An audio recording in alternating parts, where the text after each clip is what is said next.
Okay, question number 5. This is from Instagram. This would be the home stretch. Yes. Canine cardio. Can you tell someone's ready for the home stretch? We're supposed to start at 6. We start at 8:45. Because someone was talking about all sorts of canine handling and bum sniffing. Notes at 8 p.m. I was just waiting for you guys to finish talking about like gear and gadgets and like 6 p.m. waiting for us to do Q&A Saturday. Okay. I wish I had a camera. Are you just writing up notes now? Yep. OMG, we gotta get started. It's almost 8. I know. Okay. So put that mic on because I can't be out so super late. What? It's just already super late and I gotta start cutting some get this set up. Question number 5. You tell me who you believe.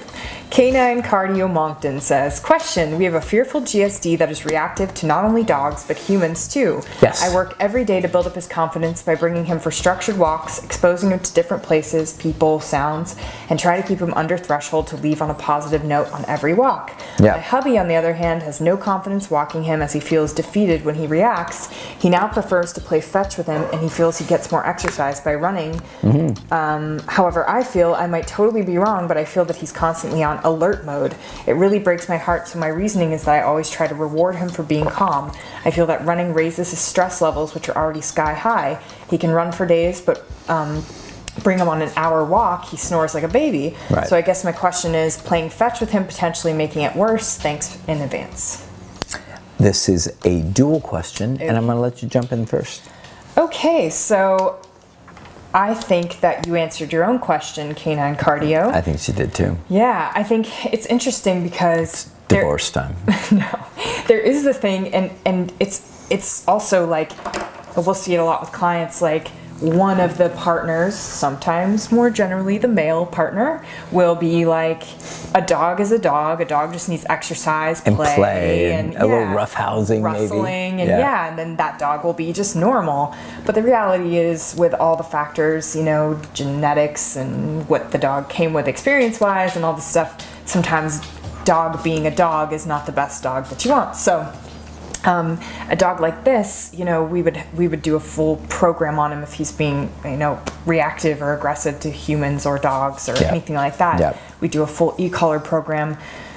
But in your case, the reason why you say what we're seeing with that 1 hour long walk where he has to focus and be on his best behavior, that's like studying for the SATs for 2 hours or running for 2 hours, a marathon. You know, right. That's a quick marathon, but half marathon versus studying for the SATs or studying for, you know, whatever big exam. You're going to be just as exhausted studying, even though you've done no physical activity. You know, the walk may be not as much as like a run or fetch, but man, is it working his brain. And that's what you want. You want that mental exhaustion. You can add in a little bit of the fetch and stuff, but at this point, that would be the least of my concerns. And it might, like you say, be counterproductive to what you guys are looking for, which is a less anxious, kind of worked up dog and more of a calm, more relaxed, not reactive dog. What this lady said. Yeah? Yeah, I mean, I pretty much said the same stuff. Of course, you can improvise because your brain works better than mine. I've always got notes because I need them. So basically, a lot of what we do is we work on calming exercises.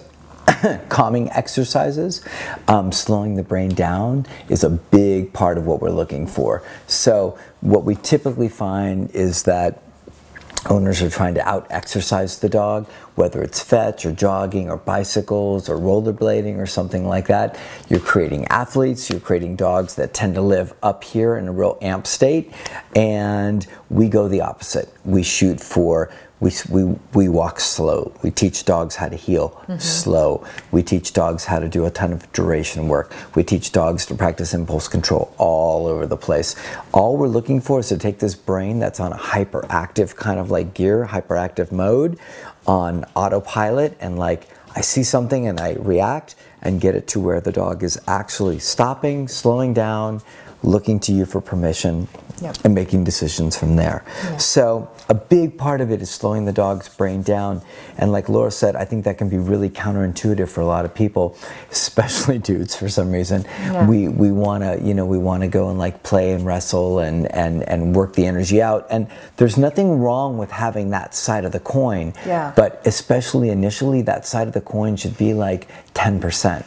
90% of the coin should be calming exercises. 90% of the coin should be like, let's get our dog into a space where he can sit in place and somebody can walk in the door. My dog doesn't care. That's what you're looking for. You won't create that dog by doing fetch or any kind of like high antics kind of performance behavior, stuff like that. But you will create a dog that can tolerate like high stimulus, novel experiences and things like that by slowing the brain down. So it's super duper important, and it's a really counterintuitive one. We were just working with Ashley today, our shadow student. We were working on heel exercises, and he was like, wow, I was always taught to move quicker with the heel to make it easier for the dog to stay in the heel. And we're like, we want the opposite. We want the dog to work his brain really, really hard to slow down and be in this position, because I know if the dog's working this hard at being in this position, his brain's going to be in a different gear, and he's going to send out less bad juju to the world, and it's going to be positive and have a positive impact in a lot of ways. So, so that's one part of it. Let's see. So for all the dogs at TGD here that you guys see, and you guys see all these guys, if you've seen before and after videos, you've seen dogs come in like maniacs. You've seen them jumping, crazy, barking, growling, all that stuff.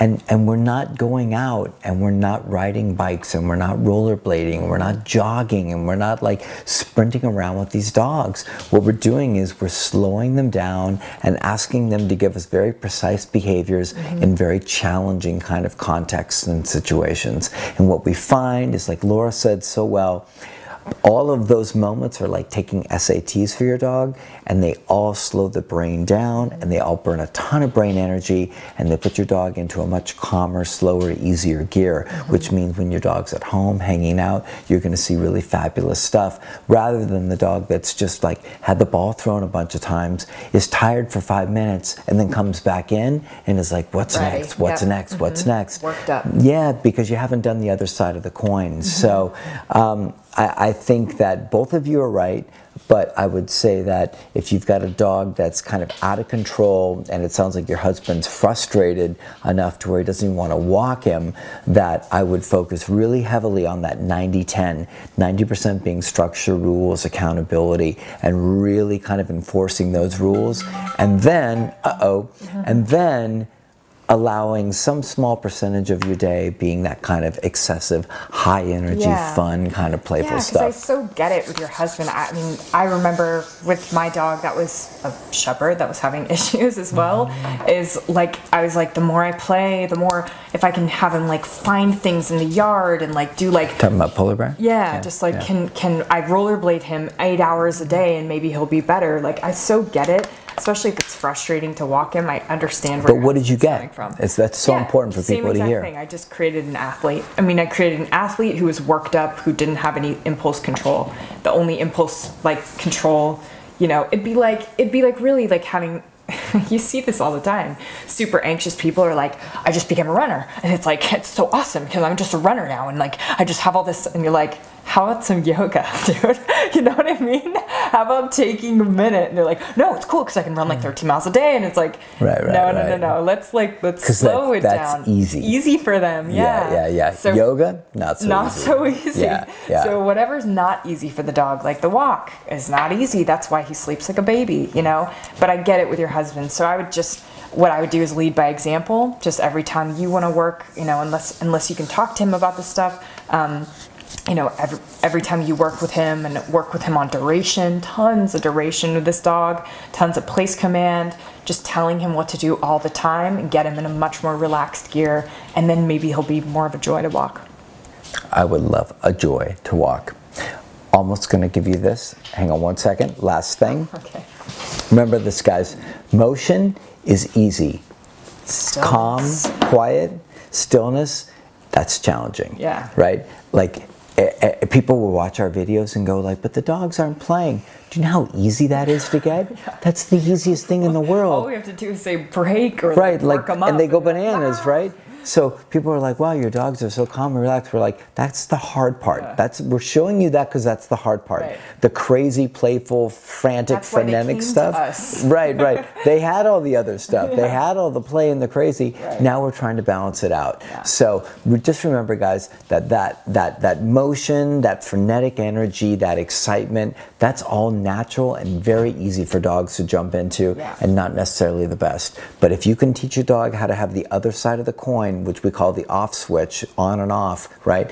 On, I can play and go crazy. Off, I can go to duration, place, and relax and sleep for 3 hours. Yeah.